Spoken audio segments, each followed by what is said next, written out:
Kalau yang berdiri belakang lori sampah DBI tu datang nak meminang anak kita, agak-agak kita terima je. Tak, tuan-tuan. Orangnya warak, dainya hitam, bukan langgar pokok ciku jadi hitam tu, tuan-tuan, tak. In asyari sujud, yang dia selalu banyak bersujud kepada Allah, dia banyak berqiyamul lail kepada Allah Ta'ala. Agak-agak, tuan-tuan, tak kita terima pinangan tersebut. Dia duduk di belakang lori sampah, tuan-tuan. Saya selalu, tuan-tuan, dia tengok nema tu, muka macam stres je. Ambil sampah, campak dalam lori, jalan. Tuan-tuan. Tapi kadang-kadang, tuan-tuan, kita pun angkat tangan, Assalamualaikum. Dia pun tengok, Waalaikumsalam, tuan. Ya, terima kasih kerana tolong hapuskan sampah-sampah saya ni, tuan-tuan. Orang macam Mina dah, tuan-tuan. Kalau tak minang anak, tuan-tuan, nak terima ke tak nak terima? Seorang yang soleh, seorang yang warak, kata Nabi, datang orang calon yang okey, yang baik, yang beribadat, yang bersolat, maka terimalah. Jangan disusah-susahkan urusan anak kita, tuan-tuan. Kita rasa, boleh ke dia bagi makan anak kita ni? Tuan-tuan, ya, kalau anak saya pun, tuan-tuan, kalau orang datang meminang, aku pun tak tentu lagi terima tu. Ustaz sembang kari, ustaz pun sembang juga, ya. Tuan-tuan, kita mesti cari calon yang solat, ya. Itulah yang paling penting, tuan-tuan rahmati Allah, ya. Sebab itu, tuan-tuan rahmati Allah, barang siapa yang meletakkan nutfah maninya pada rahim yang lain, maknanya apa, tuan-tuan? Tuan-tuan, ada perempuan simpanan. Mungkin. Atau tuan-tuan pergi berjumpa dengan hawker, kata orang, ya, orang putih ataupun pelacur. Tuan-tuan telah meletakkan apa dia? Mani tuan-tuan itu pada rahim yang tidak betul, sedangkan isteri ada di rumah. So debat. Pelik. Macam minta sedekah. Tuan-tuan. Dia. Isteri pula kata, uncil lah kau orang tua ni. Makin tua makin miang. Ibu, ada benda-benda yang ibu-ibu kena layan. Walaupun ibu-ibu dah bercucu, walaupun ibu-ibu dah 60 tahun, tapi orang lelaki walaupun dah 70 tahun, dia masih ada keinginan. Sebab itu ibu-ibu kena layan. Kalau ibu-ibu tak nak layan, benarkan suami kahwin seorang lagi. Betul tak, Pak Usop? Betul tak? Tak berani lah tu. Gelok. Kahwin lah, aku kerat kerang, katanya. Ibu, ya. Sebab itu, ibu-ibu yang dirahmati Allah, suami ini walaupun sudah tua, 70, 80, tapi dia masih bernafsu. Ibu-ibu yang 60 mungkin tak ada dah. Dah tak mau dah. Apalagi kita pun dah ada cucu dah, nak jaga cucu je. Sebab itu, kalau tak bagi, berilah suami ini kahwin seorang lagi. Itu pun kalau bapak-bapak mampu. Ya. Apa dia mampu ini? Berlaku adil. Apa lagi? Dan juga nafkah kena diberikan kepada isteri yang pertama dan isteri yang kedua. Ya, ada janda menyatakan tak apa, kena diberikan kepada isteri yang pertama dan isteri yang kedua. Ya, ada janda menyatakan tak, walaupun isteri kata, saya tak ada apa-apa duit abang, saya orang kaya, saya janda kaya, saya janda berhias. Ya, tak apalah, tuan-tuan. Kewajipan kita infak ke atas isteri yang pertama itu terutamanya. dan juga dengan isteri yang kedua. Kerana apa? Kerana kita yang mencari rezeki. Okay, ingat tu bapak ya, jangan kita berlaku zalim kepada isteri yang pertama. Okey, jangan kita memukul mereka. Jangan kita menyakiti hati mereka. Jangan kita menyatakan awak ni kan daripada pagi sampai ke petang masak pun tidak, apa yang awak buat, kemas rumah pun tidak. Jangan tuan-tuan, kerana itu dinamakan menyakiti hati isteri kita yang pertama. Ya, tetapi sebaliknya kita bimbinglah dia. Mungkin dia protes kerana kita kahwin seorang lagi. Mungkin kita tak tahu. Mungkin dia protes tuan-tuan, ya, dia tak masak, selalu dia masak, dia tak kemas rumah, selalu dia kemas rumah. Kenapa tuan-tuan? Kerana disebabkan kita, kerana dia cemburu dengan kita bila ada isteri yang nombor dua. Ini yang dia marah ni. Dia tak memasak, dia tak ngemas rumah dan sebagainya. Sebab itu tuan-tuan rahmati Allah, ud'u ila sabilika bil hikmah wal mau'izatil hasanah. Al-Quran menyatakan, bawalah mereka ini dengan apa dia? Dengan hikmah, bijaksana. Isteri-isteri ini kita nasihat dengan bijaksana. Wa mau'izatil hasanah, dan persediaan yang baik. Tuan-tuan kena mengaji. Alhamdulillah, malam ni ibu-ibu, bapa-bapa datang mengaji. Tahu dah apa nak buat. Tahu dah apa nak nasihat. Tahu dah. Kadang-kadang kita menyakat isteri kita, betul tak? Kita kata abang nak kahwin dengan seorang lagi janda muda umur 30-an. Isteri tak bercakap. 4-5 hari tak bercakap. Kita kata abang nak kahwin dengan seorang lagi janda muda umur 30-an. Isteri tak bercakap. 4-5 hari tak bercakap je. Bukannya betul. Awak ni pun takkan merajuk. Dia tak cakap tuan-tuan. Muka masam, muka sependa. Kita suruh bancuh kopi. Bancuhlah sendiri, bodoh. Tu marah tu. Dia tak cakap tuan-tuan. Muka masam, muka sependa. Kita suruh bancuh kopi. Bancuhlah sendiri, bodoh. Tu marah tu. Dan kata pakar ni lagi, bawalah perjalanan. Pujuk ni, yang pertama pujuk. Yang kedua, bawalah dia berjalan. Bila kita kata abang nak bawa pergi Medan ni, isteri yang tak bercakap tadi udah senyum. Senyum dia. Mana dia dipujuk lah tu. Dia senyum. Kemudian dia bersuara. Baru bersuara dah 5 hari tak bercakap. Nak bawa pergi mana bang?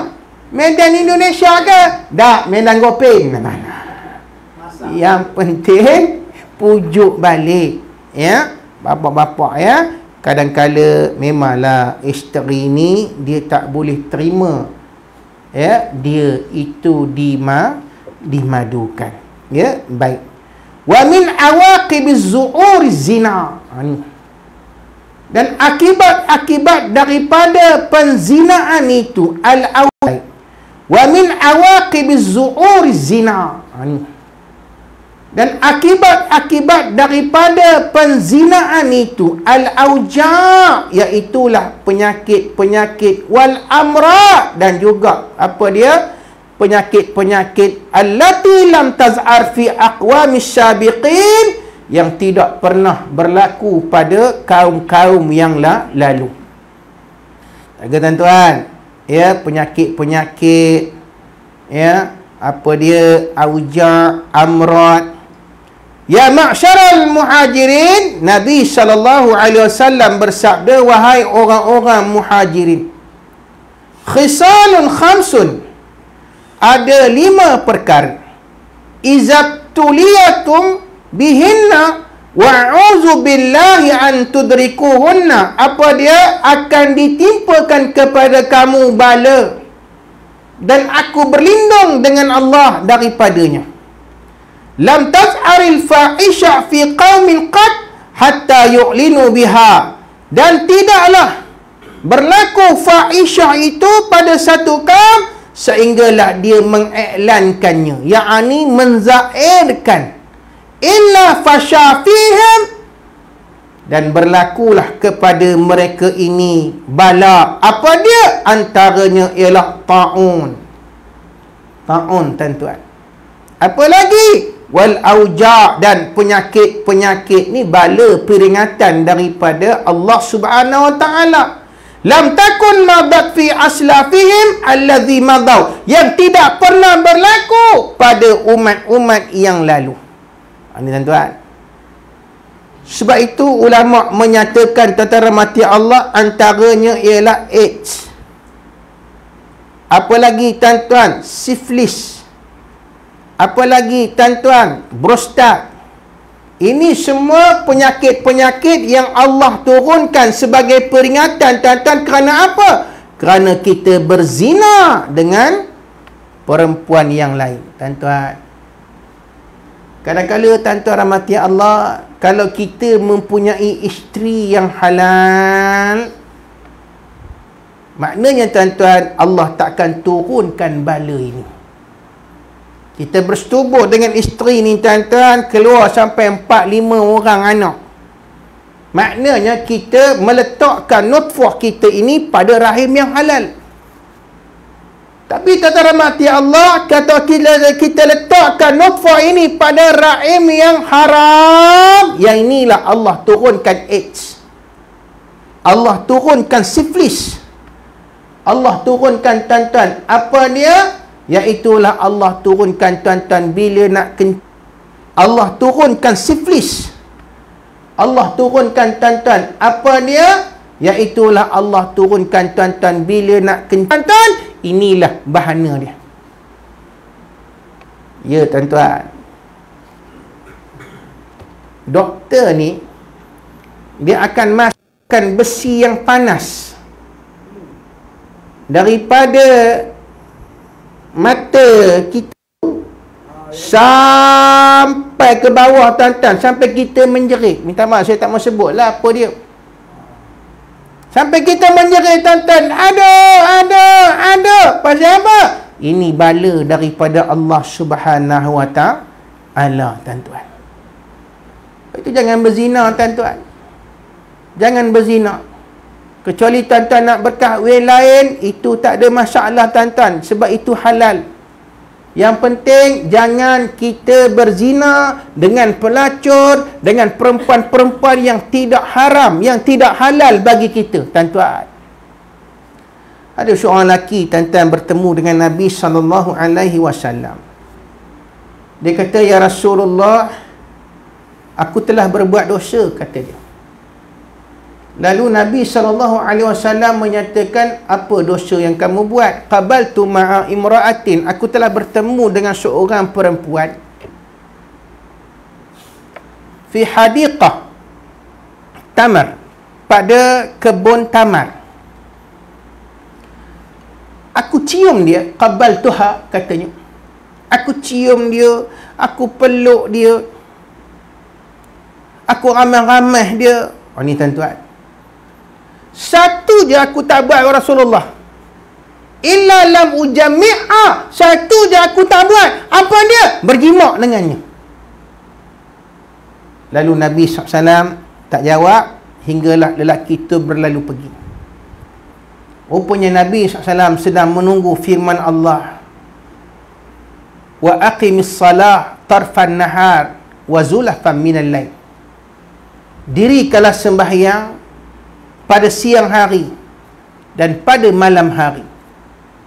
Innal hasanat yuzhibna sayi'at, sesungguhnya kebaikan-kebaikan, ibadat-ibadat, salat-salat yang kamu buat itu akan memadamkan dosa-dosa. Ini tuan-tuan namanya dosa kecil. Dosa kecil tuan-tuan. Lalu Nabi memanggil balik lelaki tersebut, dan lelaki itu bertanya, apakah khusus untuk aku wahai Rasulullah? Kata Nabi, tak. amatan li ummati Muhammad, untuk semua umat Muhammad yang telah melakukan dosa-dosa kecil. Dosa besar kena bertaubat tuan-tuan. Tubu ilallahi taubatan nasuha. Sebab itu tuan-tuan rahmati Allah, ya, kita kena insafi bahawasanya, ya, yang Nabi sebut tadi, apa dia? Barang siapa yang melakukan dosa-dosa kecil. Tapi ingat tuan-tuan, dosa-dosa kecil akan membawa kepada dosa-dosa besar kalau kita mengekalkan perbuatan kita itu. Dosa-dosa kecil tuan-tuan akan menyebabkan kita membawa tuaddi ilal kabair, akan menyebabkan kita membawa kepada dosa-dosa besar kalau kita masih mengekalkan. Sebab itu tuan-tuan, ulama-ulama dulu, baik dosa kecil, dosa besar, walaupun ulama tidak membuat dosa besar tuan-tuan, dia pun buat dosa kecil. Semua ni tuan-tuan, kita kena bertaubat kepada Allah dengan sebenar-benar taubat. Mungkin depan saya ni, ya, pernah berjudi. Judi dosa besar, dosa kecil nak? Dosa besar. Mungkin dulu tuan-tuan pernah minum arak. Mungkin tuan-tuan, ya, pernah, waliyazubillah ni, pernah berzina. Seorang lelaki bertanya kepada seorang ustazah. Dia kata, ustazah, saya pernah terlanjur dengan seorang wanita. Allahu Rabbi. Wanita tu pula, perempuan tu pula mati dalam satu aksiden. Jadi saya rasa feeling very guilty. Saya rasa macam amat bersalah. Saya dah bertaubat dah ustazah, tapi saya tak tahu adakah taubat saya itu diterima. Ini kata lelaki ni, saya takut kalau taubat saya itu tidak diterima. Jadi ustazah, boleh tak saya ceritakan kepada isteri saya? Kata ustazah tu, jangan. Saya tak boleh tanggung seorang-seorang anak ustazah. Boleh tak saya ceritakan pada isteri saya? Kata ustazah tu, jangan cerita pada isteri. Cerita ini cerita lampau, tak payah cerita kepada isteri. Kalau begitu ustazah, boleh tak saya cerita kepada kawan baik saya? Pun jangan, kata ustazah. Pasal apa? Kalau cerita pada kawan baik, kalau kawan baik tu boleh simpan rahsia, tak apa. Ya, kita rasa lega cerita pada kawan baik. Kita kata dekat kawan baik kita tu, zip your mouth, jangan cerita pada orang lain. Ini rahsia aku antara kamu. Besok tuan-tuan, 100 orang tahu. Pasal apa? Rupanya sahabat kita ni tidak amanah. Dia cerita habis semua orang. Jadi lelaki ni tanya pada ustazah ni, habis tu ustazah, saya nak cerita pada siapa? Ceritalah kepada Allah. Dalam qiyamul lail tuan-tuan kan ada solat sunat taubat.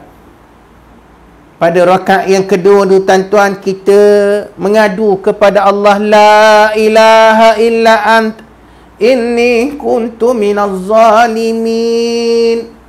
La ilaha illa ant inni kuntu minaz zalimin. Tak ada Tuhan melainkan Engkau, ya Allah.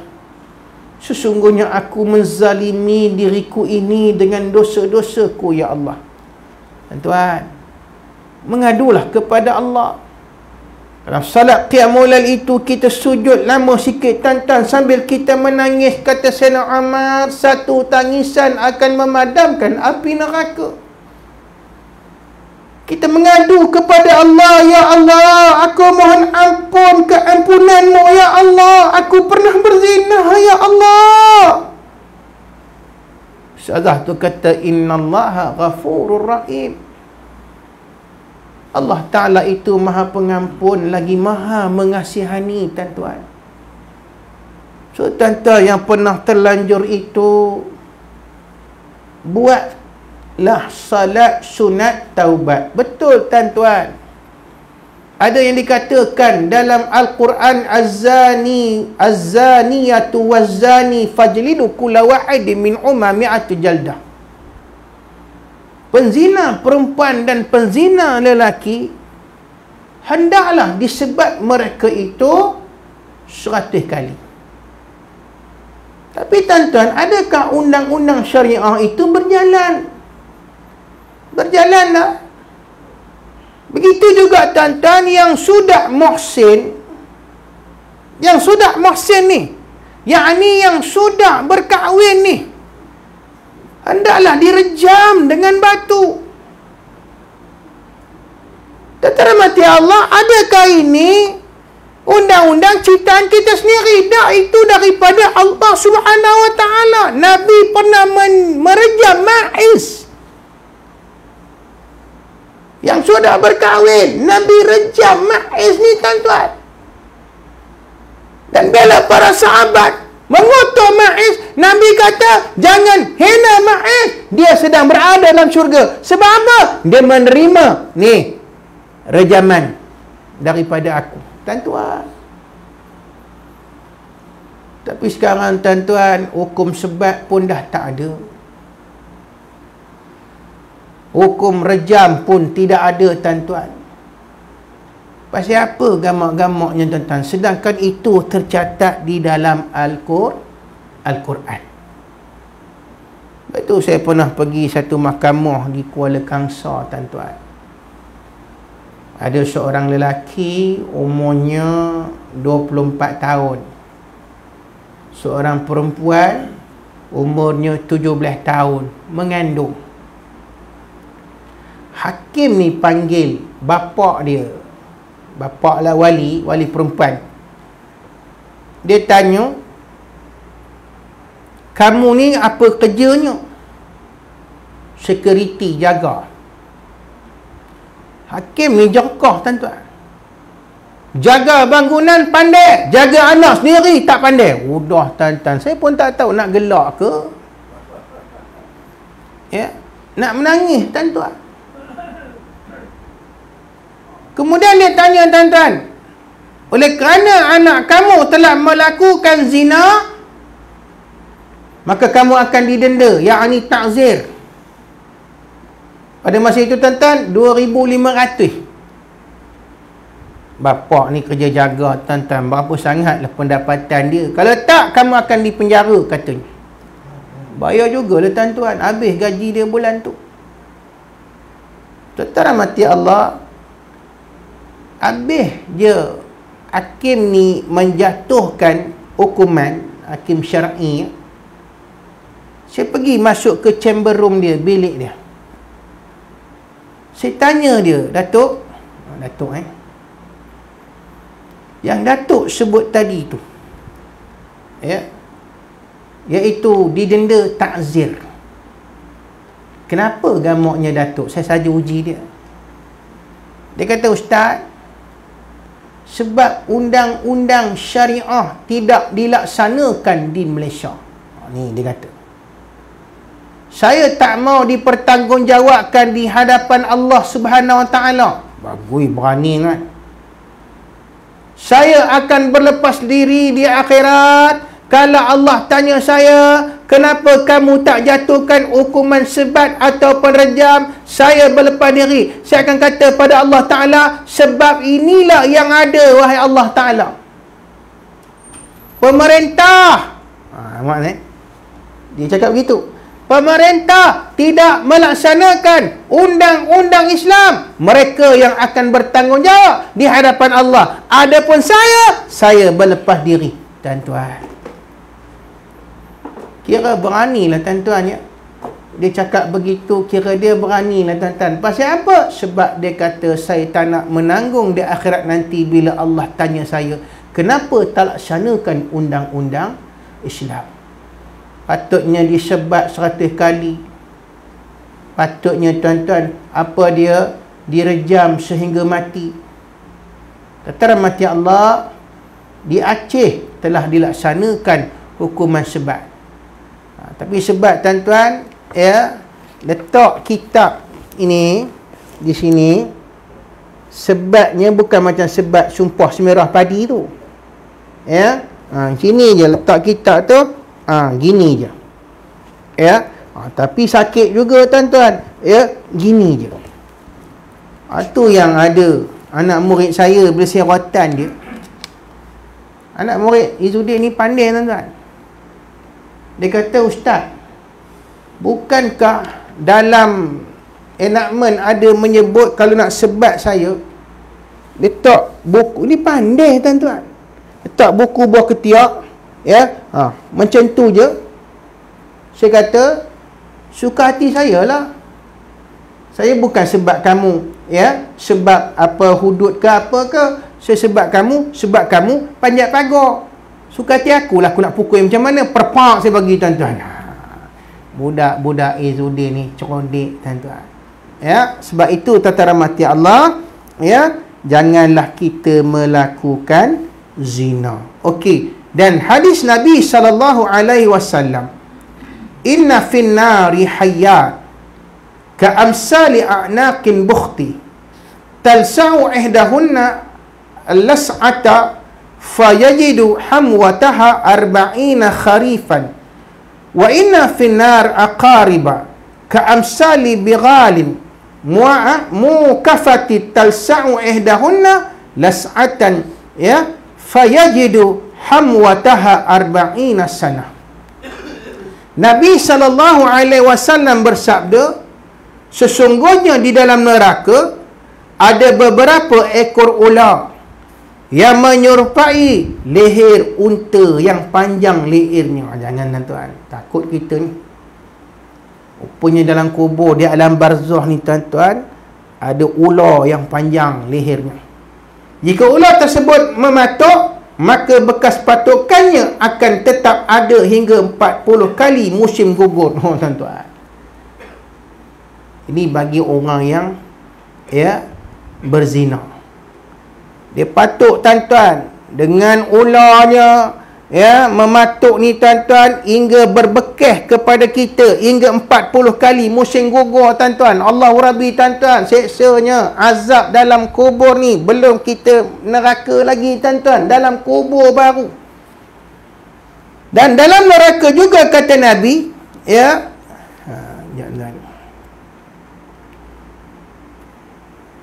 dan kata Nabi, dalam neraka juga terdapat kala jengking yang besar menyerupai bagal beserta tali kekangnya. Jika ia menyengat dengan satu sengatan, maka bekasnya akan tetap ada hingga 40 kali musim gugur. Sebab itu tata rahmati Allah, janganlah kita melakukan zina. Apatah lagi dalam kubur kita akan diazab, kemudian kita akan dimasukkan ke dalam api neraka. Dan firman Allah Subhanahu wa taala yang berbunyi, "Ma salakakum fis saqar? Qalu lam nakum minal musallin." Kenapa kamu duduk dalam neraka saqar? Apa itu neraka saqar ni tuan-tuan? Neraka Jahannam lah. Saqar, neraka yang amat pedih sisaannya. Qalu, maka mereka berkata, "Lam nakum minal musallin." Kerana kami tidak salat. Tuan-tuan, ya, sebab itu seorang lelaki pernah bertanya kepada Datuk Hasanuddin Al-Hafiz. Katanya, "Datuk, boleh tak saya bacakan, ya, tahlil kepada ibu dan bapa saya yang telah lama meninggal dunia?" Apa kata almarhum Datuk Hasanuddin Al-Hafiz? Ada ikon akhirat tak? Ni tuan-tuan, ikon akhirat. Tak faham lah Datuk, apa maksud dia? Ikon akhirat 2, 4, 4, 3, 4. Ni bukan nombor ekor tuan-tuan. Jangan pergi tikam nombor ekor pula. Cantik nombor ni. Tak. 2 tu salat subuh. 4 itu salat zuhur. 4 lagi salat asar. 3 itu salat maghrib. 4 itu salat isyak. Kalau ada ikon akhirat, bacalah. Maqbulun indallah, kata almarhum Datuk Hasanuddin, sampai bacaan kita itu yang dibacakan oleh imam-imam kepada mak ayah kita. Tapi kalau mak ayah kita jenis tak solat, tak payahlah baca. Pasal apa? Kalau baca pun sia-sia je. Tuan, sebab itu di akhirat tuan-tuan, awwalu ma yuhasabu yaumul qiyamah as-salat. pertama sekali yang Allah Ta'ala akan kira di hari kiamat, apa dia tuan-tuan? Iaitu as-salah. In kanat salatahu saluhat, kalaulah salatnya itu baik, amalan yang lain Allah Ta'ala akan terima. Tapi kalau salatnya itu fasadat, kalau salatnya itu rosak, dia tak salat tuan-tuan, buatlah macam mana bersedekah pun, buatlah macam mana berkebajikan pun, Allah tak akan terima. Pasal apa? Salat tu yang amat penting. Tak ada orang tanya saya, Ustaz, antara orang yang solat dengan orang yang tak solat, mana lagi bagus? Ada seorang pengurusi masjid, dia kata, solat tonggak-tonggik 5 waktu, tapi kedekut nak mampus. Yang seorang ni Ustaz, walaupun dia tak solat, tapi dia ni ke hulu, ke hilir, banyak bersedekah pada orang, banyak buat baik pada orang. Kalau kenduri kendara, dia lah ngangkat dulang sampai ke basuh pinggan pun dia Ustaz. Mana lagi bagus Ustaz? Saya kata tentulah orang yang solat walaupun dia kedekut, walaupun dia bakhil. Tak apa tuan-tuan. Ya, sebab antara dia dengan Allah sudah selesai. Tapi bagi orang yang tak solat ni tuan-tuan, ni sebut oleh Nabi tadi, awalu ma yuhasabu yaumul qiyamah as-salah. Solat ni penting tuan-tuan. Sebab itu kita kena ingatkan kepada anak-anak kita ni agar solat. Jangan tinggalkan solat. Orang yang tak solat ni tuan-tuan, ini yang disebut akan duduk di dalam neraka saqar. Allahu Rabbi. Neraka yang amat panas tuan-tuan. Wal'iyazubillah. Pasal apa duduk dalam saqar ni? Lam nakum minal musallin. Kerana kami tidak daripada orang-orang yang mengerjakan solat. Padahal solat tu wajib tuan-tuan. Kata ulama tafsir, kunna mausufina bihadhir razail min ikhtiyar raha badaniyah. Kami ni tak solat sebab apa? Kami lebih mementingkan rehat-rehat, relax. Satu. Wa mahabbatul mal, dan kami mencintai duit. Reta. Sebab tu tak solat tu. Wa tarkil ibadatil badaniyah, dan kami meninggalkan ibadat badaniyah. Apa itu badaniyah ni tuan-tuan? Solat. Sebab itu tataran mati Allah, buatlah macam mana kebajikan pun sekalipun, kalau tidak solat, Allah tidak akan terima. Saya tuan-tuan kadang-kadang bergili-gili dengan orang rumah, gerak. Boleh isteri pergi dulu. Saya tanya anak kita dah bangun belum? Sekolah agama dua-dua tu. Dia kata tak tahu lah bang, tak bangun. Saya pula pergi. Saya pergi, saya jerakah. Bangun, saya kata, bangun solat. Barulah dia bangun. Sebab apa tuan-tuan? Sebab ni, duk nengok handphone ni sampai 3 pagi tuan-tuan. Ni masalah anak-anak kita ni. Sebab itu tataran mati Allah, kita kena nasihatkan mereka solat, bangun solat. Kadang saya tanya anak-anak ni, maghrib solat tak? Isyak salat tak? Kena tanya tuan-tuan. Selagi mana mereka berada di bawah jagaan kita, kena tanya. Maghrib salat tak? Isyak salat tak? Subuh salat tak? Allah Ta'ala berfirman, yauma yafiru mar'u min akhihi wa min ummihi wa abihi. Allahu Rabbi tuan-tuan. Hari di mana kita lari daripada saudara-saudara kita, daripada mak dan ayah kita. Allah akan tanya kita tuan-tuan, semayang tak? Saya semayang di surah Al-Ikhlasiyah. Saya okey semayang. Setiap hari saya datang 5 waktu, daripada subuh sampai ke isyak saya datang sini. Saya semayang. Yang kita takut Allah tanya anak-anak kita, kamu semayang tak? Anak kita jawab, tak semayang. Bapa kamu semayang, kamu tak semayang. Sebab apa? Takut tuan-tuan di hadapan Allah, anak-anak nak melepaskan diri ni, escapism. Anak-anak kata, bapa aku je yang semayang dekat surah Ikhlasiyah ni. Kami tak diajak pun sekali. Nampak? Kami ni, bapa kami ni tak belikan kami kepiah, baju Melayu, kain pelekat. Yang dia bagi kami seluar pendek. Udah tuan-tuan, takut kita dengar. Ni nak melepas diri ni, escapism daripada api neraka Allah Ta'ala ni. Besar menyala-nyala ni tuan-tuan. Nampak anak-anak ni, dia buat escapism. Dia buat alasan untuk melepaskan diri. Lalu Allah kata kat kita, kamu masuk neraka, anak-anak kamu masuk syurga. Macam mana tuan-tuan? Hei fulan bin fulan, kamu masuk neraka, anak-anak kamu masuk syurga. Pasal apa? Kamu tidak pernah menyuruh anak-anak kamu semayang. Apa macam tuan-tuan? Apa macam? Anak-anak pula menyanyikan lagu Pok Ye, selamat abah masuk neraka. Padan muka. Baik itu tuan-tuan, selagi mana mereka berada di bawah jagaan kita, suruh mereka ni solat.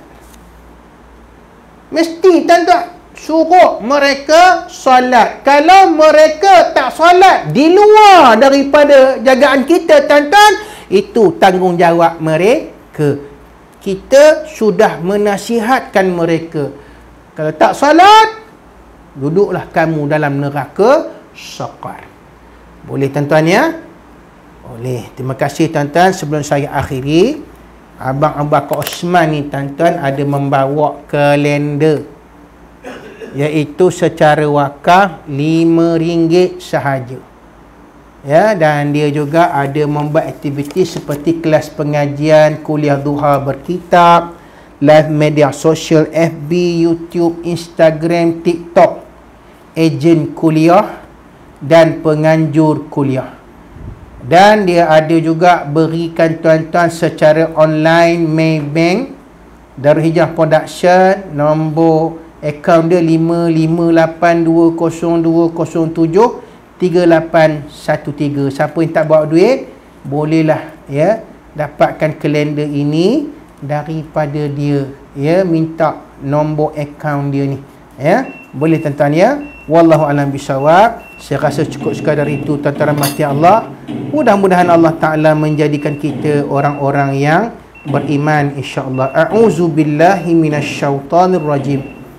Bismillahirrahmanirrahim. Alhamdulillahi rabbil alamin.